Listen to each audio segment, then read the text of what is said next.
ইসমা, রামিসা, তোর নামটা আজ কাটার মতো বিধে আছে বাতাসে। স্কুল ব্যাগের ভাঁজে ভাঁজে জমেছে আতঙ্কের ধুলো। তুই তো শুধু দ্বিতীয় শ্রেণীর এক রাজকন্যা ছিলি। খাতার পাতায় গোলাপ আঁকতিস, ভুল বানানে লিখতিস পৃথিবীর সবচেয়ে সুন্দর গল্প। কিন্তু এই শহর স্বপ্নের ভাষা বোঝে না। এই জনপদ দানবের বিষাক্ত নিঃশ্বাসে আক্রান্ত, ভারাক্রান্ত। এখানে প্রতিদিন খবরের কাগজে একটা করে তনু, আসিয়া, মুক্তি, মারুফা আর রামিসার শৈশব রক্ত হয়ে ঝরে পড়ে।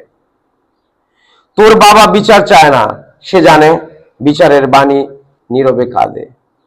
মানুষ যখন বিচারের চেয়ে অবিশ্বাসকে বেশি সত্যি মনে করে, তখন বুঝতে হয় সমাজের আয়নায় অনেক আগেই ফাটল ধরেছে।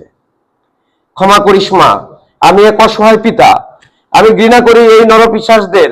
এই কথাটুকুতে কত যন্ত্রণা লুকিয়ে আছে শুধু আমি জানি আর আমার ঈশ্বর জানে। একজন বাবার ভাঙা বুক, একটা জাতির নীরব পরাজয়, আর হাজার বাবার চোখের লুকানো আতঙ্ক। আমার মেয়েটাও তৃতীয় শ্রেণীতে পড়ে, তাই খবর পড়লি বুকের ভেতর কেঁপে ওঠে। মাঝরাতে ঘুম ভেঙে যায়, মনে হয় বাইরে বের হওয়া প্রতিটি শিশু আজ যেন যুদ্ধক্ষেত্রে যাচ্ছে।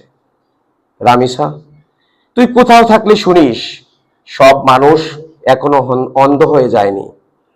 কিছু মানুষ এখনো কাঁদে, কিছু মানুষ এখনো লজ্জা পায়, আর কিছু মানুষ এখনো চায় শিশুরা আবার নিশ্চিন্তে আঁকুক স্বপ্নের ছবি। মন্দরা ছিল, মন্দরা আছে, থাকবে চিরকাল। তবুও ভালোর ছোঁয়ায় শুভ হোক আগামীকাল। ধন্যবাদ।